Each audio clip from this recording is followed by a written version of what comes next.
Okay, good morning everyone. Welcome to another video lesson. So this video lesson, just like our previous video lessons, will help you in accomplishing the different tasks stated in your module for this week. Now, your module for this week is entitled Comets, Asteroids, and Meteors. Okay. Before we proceed to the lesson proper, let us have first the objectives, uh, particularly with regards to this video lesson. Okay, let me read. After completing this module, all of you as the students should be able to do the following. Describe the features of comets, asteroids, and meteors. Compare and contrast comets, asteroids, and meteors through a Venn diagram. And lastly, cite some beliefs on comets, asteroids, and meteors. So basically, these are the learning outcomes that we desire after all of you have completed this module. Okay? To begin with, let me ask you this following question. Okay. Once upon a time under a starry night sky. Have you ever had a time watching the night sky? Okay. Meron ba kayong oras na natatandaan na you have spent watching the night sky? Pinagmasdan mo lang yung kalangitan sa isang gabi. Next one is, have you experienced seeing glowing object in the night sky? Okay. Meron ba kayong nakikita mga bagay na kumikinang habang pinagmamasdan niyo yung gabi, ay yung kalangitan sa gabi? Siyempre, obviously, meron tayong makikita, di ba? We can see stars. Occasionally, there are instances wherein we can see flying objects such as airplanes, di ba? Makikita natin. Kaya naman yung rovers, pwede tayong makikita ng mga ganun. And sometimes, if we are lucky enough, we observe some glowing objects na biglaan lang nating nakikita. Na parang dumaan lang sila. Pero ang gaganda nilang pagmasdan because of their light. And lastly, have you ever wondered what are those and how do they glow in the night sky? Natanong niyo kaya yung sarili niyo, ano-ano kaya yun? Aside from the stars, ano-ano pa kaya yung mga bagay na nakikita natin kumikinang sa kalangitan tuwing gabi? At bakit kaya sila kumikinang? Okay? And why do they visit occasionally? Bakit may mga oras lang na or may mga panahon lang na maaari natin silang makita? Okay? So basically, those are some introductory questions that we might find interesting as we go on with our discussion. Okay?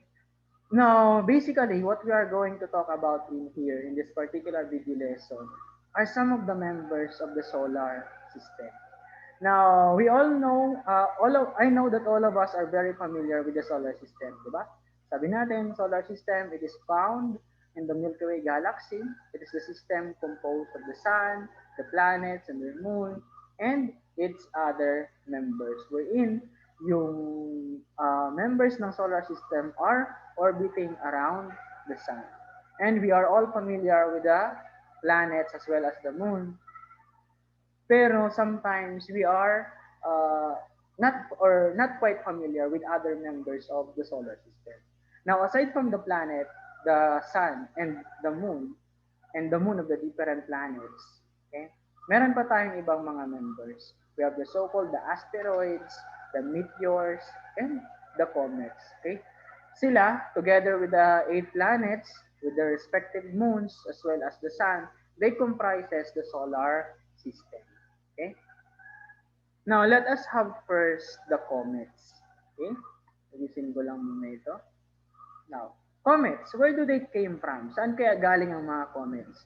Now, it is said in our PowerPoint presentation, it is said in here that talking about the origin of the comets, they came from the leftover of during the early formation of the solar system. Okay? Kasi if you are going to watch some videos on YouTube about the formation of the solar system, you will see among those videos the birth of the sun. Now, the birth of the sun also initiated the formation of the solar system. Nang pinanganak yung sun, okay, when the sun was born, kasabay nun ang pag-form or after almost simultaneously. Meron lang million of years na pagitan after na ma-form ang sun, na-form din yung ibang members ng solar system. From the materials na galing na mismong na kung saan din galing yung sun. Yung mga dust particles, yung mga gaseous particles, na kung saan galing din yung sun, yung mga remnants niya after its birth, yun yung naging raw materials in the formation of the solar system. Now, some of the chunk of rocks and dust particles were able to condense and become the planets with the respective moons, yung terrestrial planets natin, just like the Mars, the Mercury, the Venus, the Earth, and the Mars. Now, yung mga planets na yon, yung apat na planets na yon, we call them as the terrestrial planets or the rocky planets. Kasi yung component ng kanilang surface are rocks and dust particles.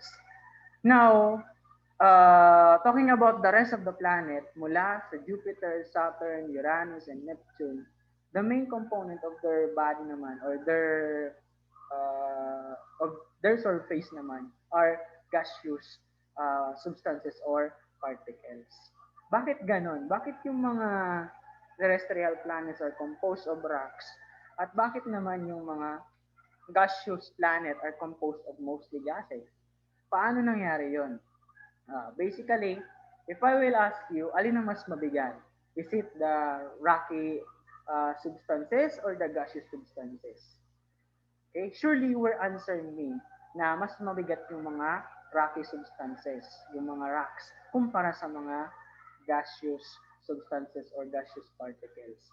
Now, after the birth of the sun, pagkatapos na ipinanganak ang sun, it emitted a great amount of energy in the form of solar wind. Okay? Kasabay ng pagkapanganak ng sun, ng pagka-burn ng sun, naglabas siya ng napakalakas na solar winds containing enormous amount of energy. At yung solar winds na yon, yan yung nag-blow ng mga materials sa kanyang paligid. Ngayon, since mas magaan yung mga gaseous particles, yun yung na-blown farther away from the sun. And since mas mabigat yung mga rock particles, sila naman na mga na-blown near to with respect to the sun. Kaya mas malapit yung mga terrestrial planet, yung Mercury, Venus, Earth, Mars, kumpara sa mga gaseous planet, yung Jupiter, Saturn, Uranus, and Neptune. Okay, kasi basically, gaseous planets are made up of gases, samantalang yung mga terrestrial planets naman are made up of rock particles or solid particles. Now, what is the relation of that to the formation of the comet? Ngayon, some of the gaseous particles, hindi sila nakapag-condense. Okay?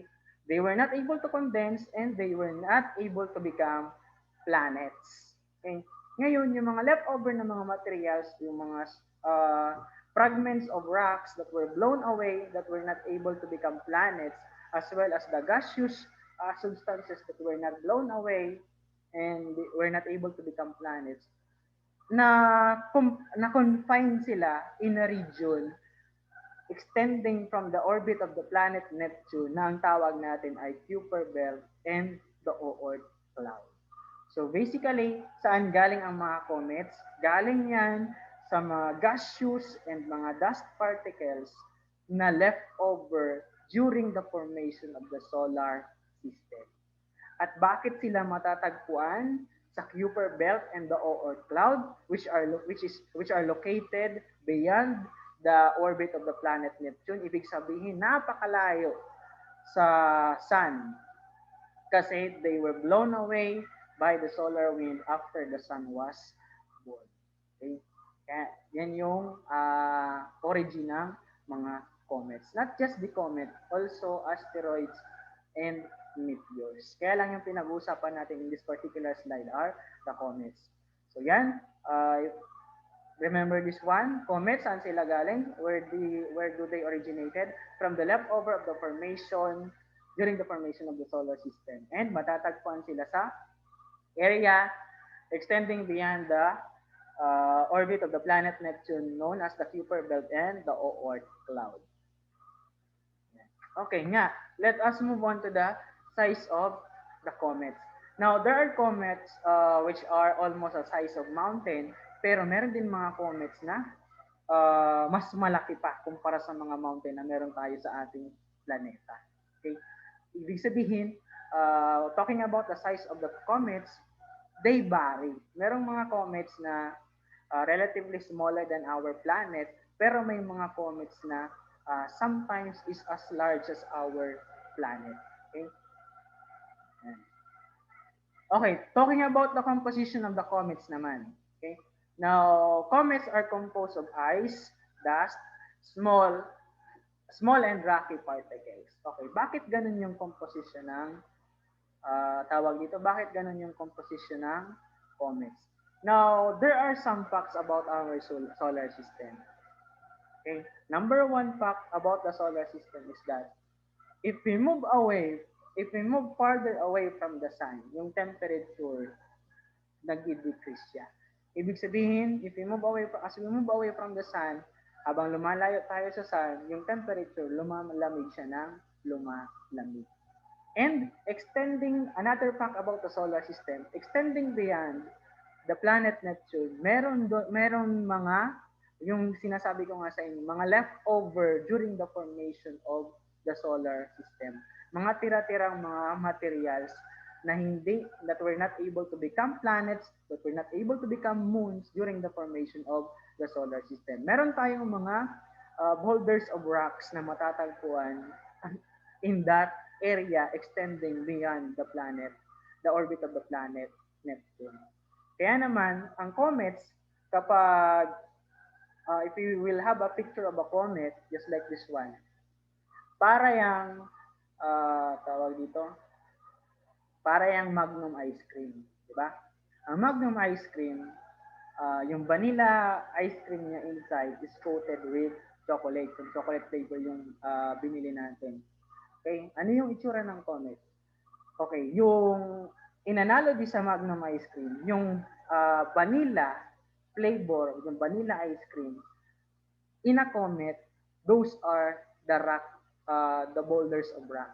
Bato yun. Coating, nagko-coat sa the coating of the comets, these are now the icy particles. Mga icy dust particles.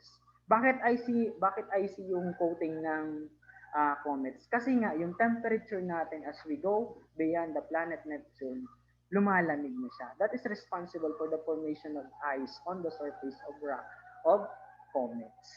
Okay? Yan. Kaya naman, ang isa pang tawag natin sa comets ay dirty snowball. Okay? Dirty snowball kasi meron siyang mga dust particles na nagko-cover, dusty icy particles na nagko-cover sa boulders of rock. Okay? Okay, now talking about the parts of a comet, meron tayong basically tatlong parts ng isang comet. Okay? Yung isa nakikita lang kapag it moves near towards the sun. Pero pag malayo siya, hindi siya nakikita. Okay, number one is the nucleus. Yung nucleus, this is the solid inner core. Ito yung solid na parte ng kometa, ng comets. This is composed of rocks. Mga bato yan. Mga interstellar rocks. Mga bato yan sa outer space. Then, the coma. Ito naman yung coating ng nucleus natin. Kung ang nucleus is composed of rocks, yung coma naman which coats the nucleus, these are now composed of dusty and icy particles. And bakit icy? Sinabi ko na sa inyo kanina. And we have the so-called tails. Ngayon, just like the planet, ang mga comets, meron din silang orbit. Ibig sabihin, they revolve around the sun. Ngayon, as we go on with our discussion, makikita natin na just like the planet, nag-move siya around the sun, and ang orbit ng mga comets, tawag dito, hindi siya gaanong pantay. Okay? It is not equal with respect to the distance from the sun. There are part of the orbit na malayong-malayo sa sun. Pero merong part sa kanilang orbit na malapit sila sa sun, na kung saan yung icy coating ng nucleus nila, which is called the coma, tawag dito, nagme-melt. Kaya naman yung icy particle na yon nag-disintegrate, and once they disintegrate because of the blowing solar wind from the sun, natutunaw sila at the same time they were blown by the solar wind from the sun, they eventually form tails. Kaya naman ang description ng tails na meron tayo dito is tails are gas and dust that can be seen as the sun hits the comet and blows it away from the sun. Ito yung tatandaan ninyo about the tail of comets. Okay? Ang direction ng tail is always opposite towards the sun. Okay? Lagi siyang nasa opposite direction kung saan papunta ang comet. Kasi binoblow siya ng solar wind. Kaya kung saan papunta yung solar wind, doon din papunta ang uh, tail, which is opposite to the direction of the sun. Okay? And kaya tails are blown away from the sun and not blown towards the sun. Hindi sila binoblow papunta sa sun. They are blown away or papalayo sa sun because of the solar winds. Okay. Ito yung sinasabi ko sa inyo kanina. Just like the planet, yan, ang orbit has ang comet has their own orbit. Meron silang sarili nilang orbit. Saan matatagpuan ng orbit ng mga comet? Area extending beyond the orbit of the planet Neptune. Kasi ang last planet natin in the solar system is the planet Neptune. Okay? Ngayon, yung orbit na yon is said to be elliptical. Ibig sabihin ng not just elliptical, highly elliptical. Pag sinabing elliptical, there are parts in the orbit na near towards the sun, near with respect to the sun. And there are also parts that is very far with respect to the distance from the sun. Okay? Halimbawa itong comet na ito, habang malayo pa siya sa sun, okay? For example, nandito yung comet, okay, area na malayo pa siya sa sun, yung tail hindi pa siya makikita. Okay? Kasi hindi pa siya natutunaw. Yung solar wind coming from the sun, hindi pa siya naaabot. Pero once it moves to the orbit, which is near towards the sun, with respect to the sun, okay, yung solar wind will blow away the coating or the coma of the comets. Kaya yung coma, matutunaw siya, it will result to the disintegration of the icy and dust particles. Kaya mapuform ang tail ng comet. Okay? Yung sinasabi ko sa inyo na the tail is blown away from the sun. Kasi yung solar wind, galing siya dito, okay? Ihipan niya ngayon yung comet, yung coma ng comet, papunta sa direction nito. Kaya naman yung direction ng tail is always away from the sun. Yan. Okay, pagdating niya dito, matutunaw, mag-disintegrate ang coma. Yan. Mapuform ang tail. Pero, as it move away from the sun, lalo na pag nakabalik na siya sa Oort cloud, magsisimula na naman siyang i-coat ng icy dust particles. Magsisimula na naman siyang magkaroon ng coma. Okay? That is why comets happen or comet sighting happens at a time basis. May mga panahon lang natin na makikita ang mga comets. Kasi pagdating dito, yung coma mawawala. Pag na-form pala yung tail, dyan natin sila makikita kasi magliliwanag yung tail nila. Pero pag wala yung tail, hindi natin sila makikita. Kaya as the comet moves nearer towards the sun, yung tail, yung coma magsisimulang mag-disintegrate, which will eventually form tails, and kasabay ng pag-form ng tail ay kasabay din ng kanyang pagliwanag.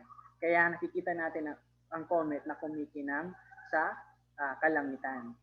Pero when it moves away from the sun, okay, halimbawa ngayon nandito na naman siya, especially kapag nakarating na naman ulit siya sa Oort cloud or sa Kuiper belt, magsisimula na namang ma-form ang coma. Yung coma na natunaw because of the solar wind will eventually replace by another dust particles dusty icy particles na nandoon sa region ng Oort cloud and the Kuiper belt. Bakit? Kasi malamig yung temperatura doon relative to the sun. Yung mga area near towards the sun, mainit yung temperature dyan. Pero, sabi ko sa inyo, isa sa mga fact about the solar system, when we move away from the sun, lumalamig yung temperature. Nag-decrease yung temperature. Kaya yan, okay, sabi dito, comet's tail always points away from the sun as the solar winds blow the tail away. Okay, other details about the comet, ito yung sinabi ko sa inyo. They are also called the dirty snowball. So basically, this is the nucleus, this is the coma, this is the tail. Since meron siyang tail, it is also called as long-haired star. Bakit star? Kasi mistakenly, it is coined as star during early civilization kasi kumikinang siya. Pero hindi talaga sila star. They are comets. Okay, ito yung sinasabi ko sa inyong elliptical orbit.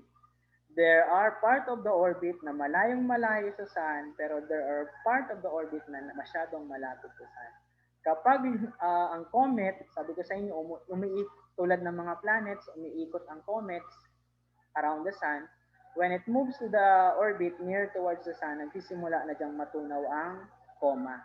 The coma will disintegrate, forming the tail, and the tail will eventually light up, kaya makikita natin silang nagliliwanag. Hanggang sa, okay, pag lumayo na naman siya sa sun, magsisimula na naman siyang i-coat ng dusty and icy particles. Kaya, magiging comet na naman siya. Okay? Okay. Now, let us move on to asteroids.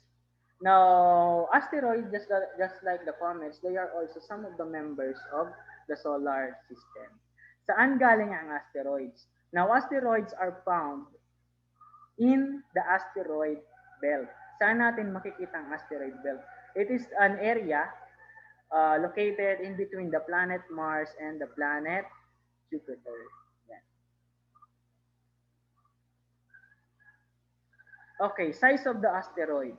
Now, ang mga asteroid, just like the comets, they also vary in sizes. Merong mga singlaki lang ng mga bahay natin, pero meron ding mga mas malalaki pa. Halos singlaki ng ating planet. For example, yung asteroid na Ceres. Okay, Ceres is an asteroid that is almost as the same size as with our planet. Halos singlaki siya ng ating planeta. Ngayon, saan galing ang mga asteroid? Okay, sabi ko sa inyo kanina, asteroid are located in the asteroid belt. Saan makikita ang asteroid belt? Sa area in between the orbit of the planet Mars and the planet Jupiter. Ngayon, saan galing ang asteroid? Ngayon, meron tayong dalawang theory na pinaniniwalaan,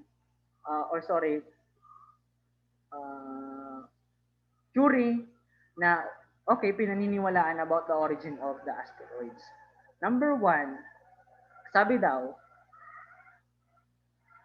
yung mga asteroid galing sa isang nag-collapse na planeta. Ngayon, di ba, meron tayong planets. We have Mercury, Venus, Earth, Mars. Sunod dyan is Jupiter. Kaya lang, in between Mars and Jupiter, meron tayong asteroid belt.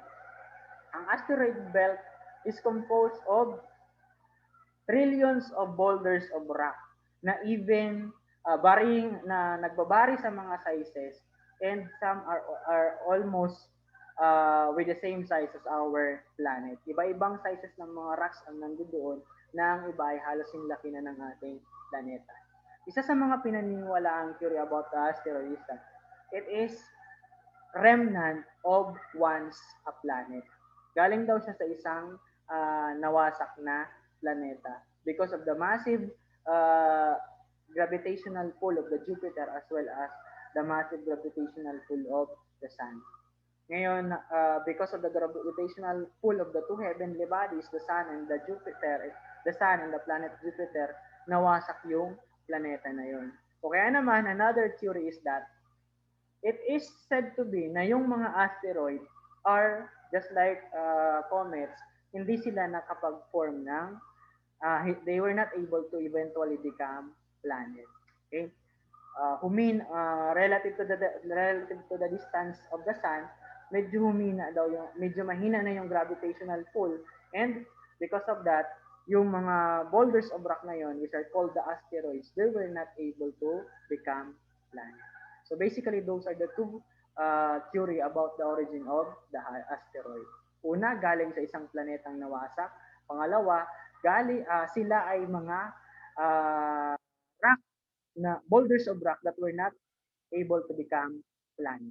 Kasi yung planet natin, yung planet Earth natin, are also, during its development, during its formation, galing din ang planet natin sa mga boulders of rock that collide with one another and eventually become one. Kaya naging planet Earth. Pero yung asteroid daw, they were not able to combine or condense with one another to become one. Kaya nanatili silang wasak-wasak. Kaya tinawag silang asteroid. Okay? What are asteroids made of? They are made up of rocky objects left over from the formation of the solar system. Okay, ano yung pinagkaiba niya sa comet? Okay, one of its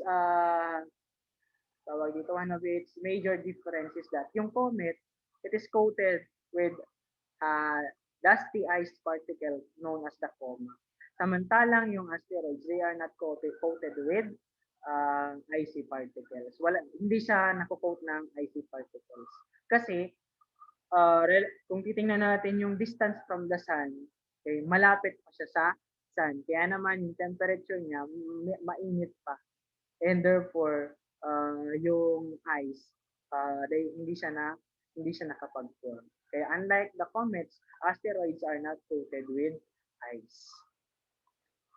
Okay, let us have here some details of the asteroids. Ito yung pinakasikat na theory about the asteroid.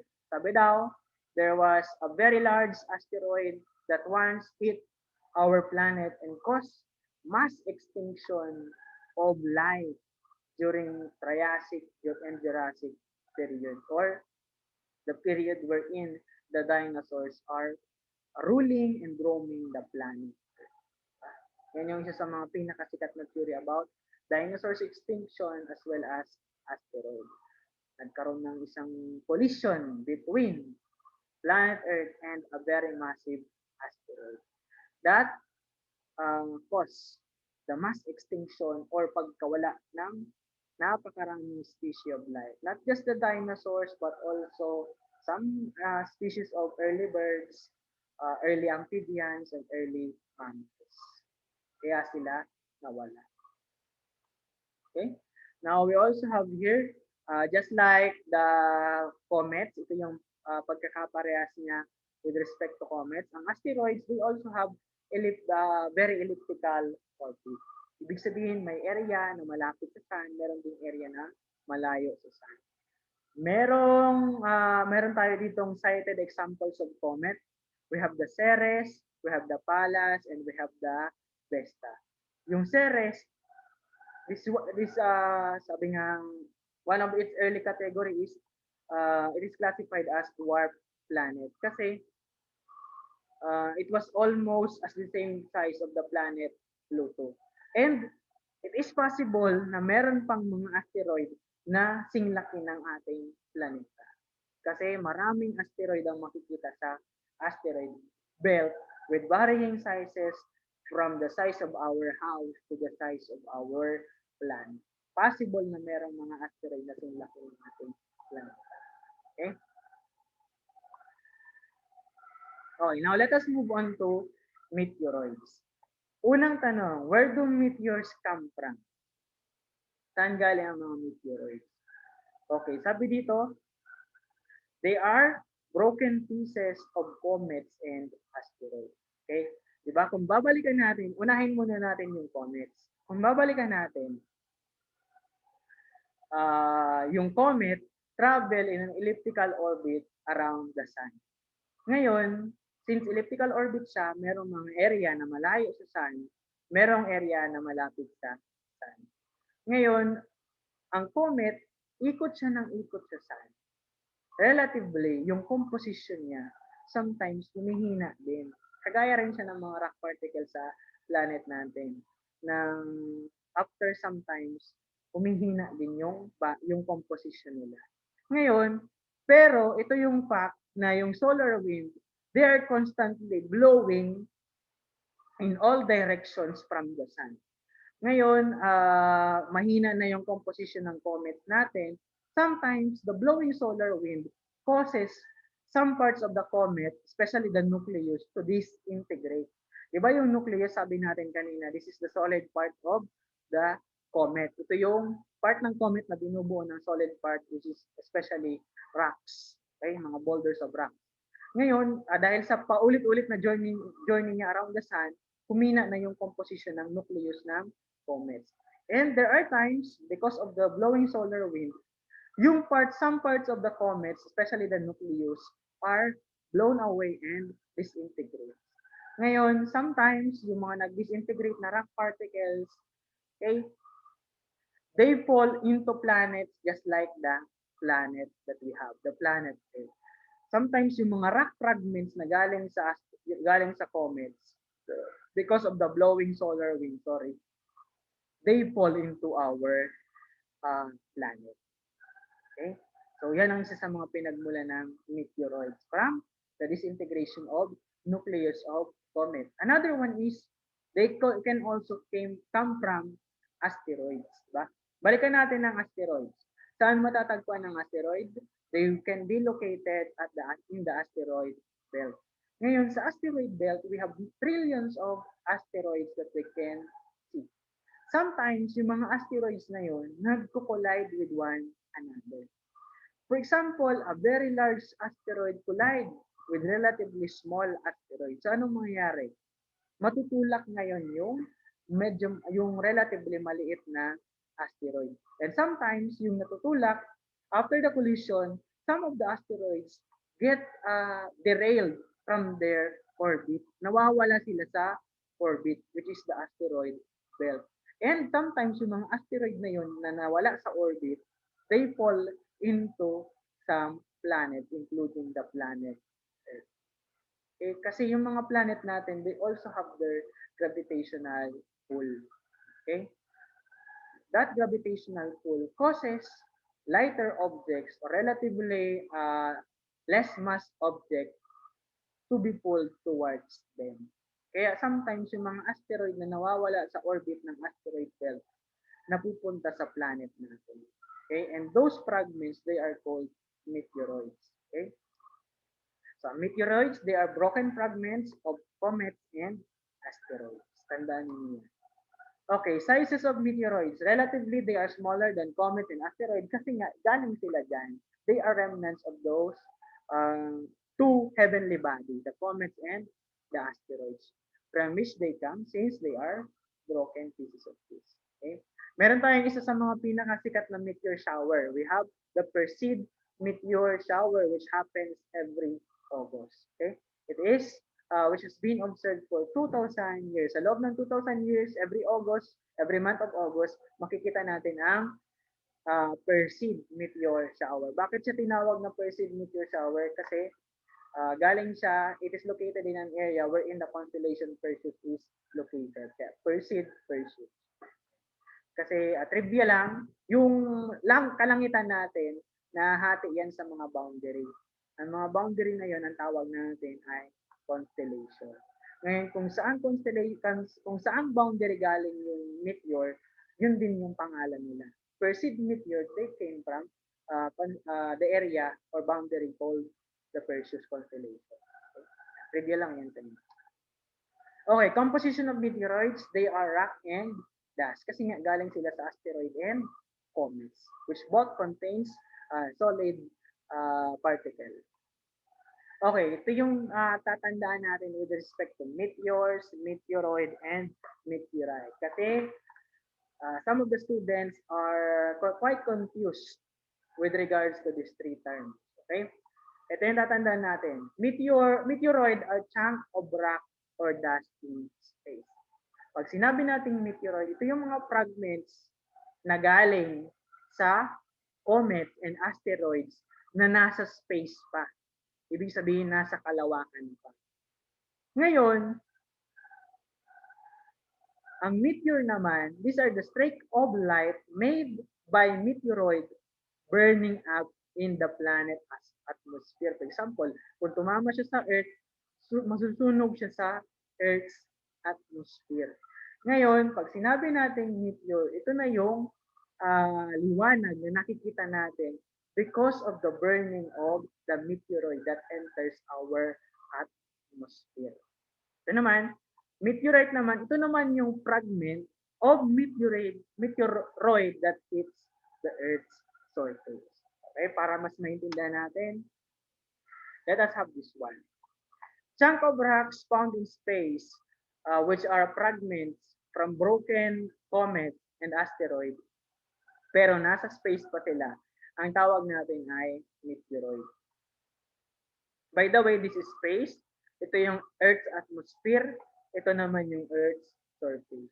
Yung malalaking bato na galing sa comet at asteroid habang sila ay nasa space pa, ang tawag natin sa kanila ay meteoroid. Ngayon, once meteoroid, because of the attraction, gravitational pull of the planet, mahuhulog siya ngayon dito, okay, kasi ipupull siya ng gravity papunta sa surface.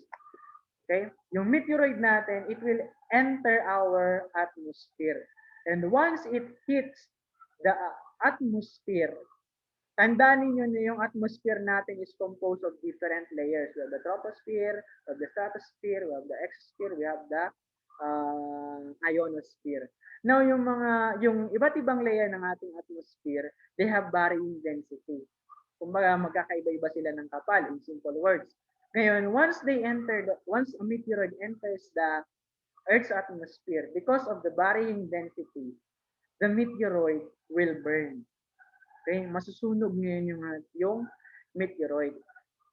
Mabuburn siya, kaya ang tawag na natin sa kanya, makikita natin siyang magliliwanag kasi nasusunog siya. At yung nagliliwanag na yon, ang tawag natin doon ay meteor. So basically, when we say meteor, it is a burning meteoroid in the Earth's atmosphere. And yung matirang fragment na hindi nasunog, na nakapag-hit or that nakapag sabihin na natin nakaland sa Earth's surface, that hits our Earth's surface, ang tawag na natin ay meteorite. Relatively, yung meteorite natin, maliit na siya kumpara sa original size niya ng meteorite pa lang siya. Kasi some of its pieces were burned in the Earth's atmosphere. Okay? So tandaan ninyo kapag nasa space, ang tawag ay meteoroid. Kapag na-hit niya na ang Earth's atmosphere and eventually burn up and magla-light up siya, ang tawag na natin is meteor. Once yung fragment niya hit the Earth's surface, ang tawag na natin sa fragment na yun ay meteorite. Okay? So I hope this one clears up the difference between meteoroid, meteor, and meteorite. Now, basically, this discussion, yung pinag-usapan natin kanina, ay makakatulong yun sa inyo in answering activity 1, activity 2, and activity 3. So, activity 1, you were asked to describe what are meteor, comets, and asteroids. Sa activity 2, you are asked to draw the meteor, comet, and asteroids. Sa activity 3 naman, you are asked to give the characteristics of comets, meteors, and asteroids. Okay? So basically, yung discussion natin ito will help you in answering the activity 1 to 3. And also, ito yung magiging challenge sa inyo. Okay? Based from our discussion in activity 4 in your module, you are asked to compare and contrast comet, asteroids, and meteors through Venn diagram. So basically, dito sa area kung saan nag-overlap yung tatlong circle, dyan yung ilalagay yung common characteristic ng tatlo. Okay? I will give you an example. Common characteristic ng tatlo, they are all members of the solar system. Tama ba? Okay, asteroid member ng solar system, tama, comets, meteors. Okay? Ngayon, doon naman sa area kung saan hindi nag-overlap yung mga circle, for example, dito, dito, dito, ilalagay niyo yan yung unique characteristic na sa kanila lang or sa bawat isa lang matatagpuan. Unique characteristic of each heavenly body na dinidescribe natin. Dito ilalagay nyo yung comet, yung characteristic ng comet na unique lang sa kanya. Dito naman yung characteristic ng asteroids na unique lang sa kanya. And dito naman yung characteristic ng meteor na unique lang sa kanya. Okay. Now let us move on to some beliefs about the meteors, comets, and asteroids. Diba? One of the common beliefs na matatagpuan natin or masusumpungan natin, especially during the early civilization, is that comets are sign of bad omens. Okay? Pag nagkakaroon daw ng comet sighting during the early civilization, uh, sign siya ng mga masasamang pangyayari. For example, pwede magkaroon ng war, kabuluhan, magkaroon ng flood or disease. Also, famine. Okay? Sinisignify yan ng comet sighting. And also, asteroid, one of the common belief natin is that it is the cause of the major extinction of life especially during the time of the dinosaur roaming the planet, our planet. Okay? And also, meteors naman, ano yung pinakasikat nating paniniwala about meteors? When you see meteors in the night sky, mag, just make a wish at magkakatotoo yun. Okay? So those are some of the beliefs na pinaniniwalaan natin about meteors, comets, and asteroids. Okay? Some may contain, some may have scientific basis, just like the belief on the dinosaur with regards to asteroids, and some may not have a concrete scientific basis, just like the beliefs about meteors and comets. Ngayon, in your activity, you are asked to survey in your community about some of the beliefs with regards to comets, asteroids, and meteors. Okay? Magtatanong-tanong kayo dyan sa community ninyo, ano ba yung mga paniniwala meron ng mga tao about comets, asteroids, and meteors. Okay? So that would be all with respect to your module for this week. So basically, I hope this video lesson will help you in accomplishing the different tasks in your module. Okay? So that would be all. Thank you. See you in another video lesson in science.